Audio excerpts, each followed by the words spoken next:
పూజా హెగ్డేను గుంటూరు కారం నుండి ఎందుకు తప్పించారు? బుట్టబొమ్మ ఔట్ వెనుక కారణం ఇదేనట. దక్షిణాది సినిమా పరిశ్రమను ఒక ఊపు ఊపిన హీరోయిన్లలో పూజా హెగ్డే ఒకరు. ఆమె నటించిన సినిమాలు బాక్సాఫీస్ వద్ద రికార్డు వసూళ్లు సాధించాయి. దాంతో ఓ దశలో ఆమె డేట్స్ కోసం అగ్రహీరోల నిర్మాతలు వేచి ఉన్న సందర్భాలు ఎక్కువగానే ఉన్నాయి. అయితే ఉన్నట్టుండి తెలుగు, దక్షిణాది సినిమాల్లో దాదాపు కనుమరుగైన పరిస్థితి కనిపిస్తున్నది. ఆమెను గుంటూరు కారం సినిమా నుండి ఎందుకు తీసేశారనే విషయం ప్రస్తుతం చర్చానీయాంశమైంది.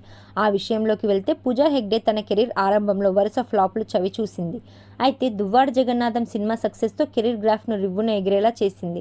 ఆ తర్వాత వచ్చిన అరవింద సమేత, మహర్షి, గద్దలకొండ గణేష్, అల వైకుంఠపురంలో, మోస్ట్ ఎలిజిబుల్ బ్యాచులర్లలో తదితర సినిమాలు ఆమెను స్టార్ హీరోయిన్గా మార్చాయి. ఇక యంగ్ రెబల్ స్టార్ ప్రభాస్తో కలిసి నటించిన రాధేశ్యామ్తో పూజా హెగ్డే కెరీర్ గ్రాఫ్ పడిపోవడం మొదలైంది. ఆ తర్వాత తమిళ సూపర్ స్టార్ విజయ్తో నటించిన బీస్ట్ దారుణంగా పరాజయం పాలైంది. ఆ తర్వాత చిరంజీవి, రామ్ చరణ్తో చేసిన ఆచార్య చిత్రం డిజాస్టర్గా మారాయి.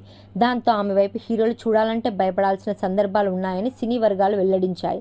అలాంటి పరిస్థితుల్లో మహేష్, త్రివిక్రమ్ శ్రీనివాస్ కాంబినేషన్లో ఓ సినిమా ప్రారంభమైంది. ఆ సినిమా షూటింగ్ దాదాపు 30 రోజుల పాటు జరిగింది అని సినీ వర్గాలు చెప్పుకుంటాయి. అయితే ఆ సినిమా కథ నచ్చకపోవడంతో మరో స్టోరీ చేద్దామని త్రివిక్రమ్, మహేష్ ఓ నిర్ణయానికి వచ్చారు. 30 రోజుల షూటింగ్ను చెత్తబుట్టలో వేసి మరో కథను ట్రాక్ పైకి తెచ్చారు. అదే గుంటూరు కారంగా మారింది. అయితే కథ మారడంతో హీరోయిన్ క్యారెక్టరైజేషన్ కూడా మారిపోవడంతో పూజా హెగ్డేని గుంటూరు కారం సినిమా నుండి తప్పించారు. అప్పటి వరకు సెకండ్ హీరోయిన్గా ఉన్న శ్రీలీలను మెయిన్ హీరోయిన్గా చేశారు. సెకండ్ హీరోయిన్ స్థానంలో మీనాక్షి చౌదరిని తీసుకోవడం చకచకా జరిగిపోయాయి. పూజా హెగ్డేని గుంటూరు కారం సినిమా నుండి తప్పించడం వెనుక అసలు కారణం ఇదే అని తాజాగా సినీ వర్గాలు అసలు విషయం బయటపెట్టారు.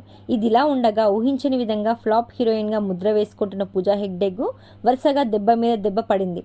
హిందీలో తన అదృష్టాన్ని పరీక్షించుకునేందుకు ప్రయత్నించిన ప్రయత్నాలు దారుణంగానే బిడిసికొట్టాయి. సర్కార్, కిసీ కా భాయ్ కిసీ కి జాన్ చిత్రాలు డిజాస్టర్గా మారాయి. దాంతో ఆమె పరిస్థితి చాలా దయనీయంగా మారింది. ప్రస్తుతం ఆమె దేవా అనే తమిళ సినిమాలో నటిస్తున్నారు. ఇక ఆమె ఆశలన్నీ ఆ సినిమాపైనే ఉండటం గమనార్హం.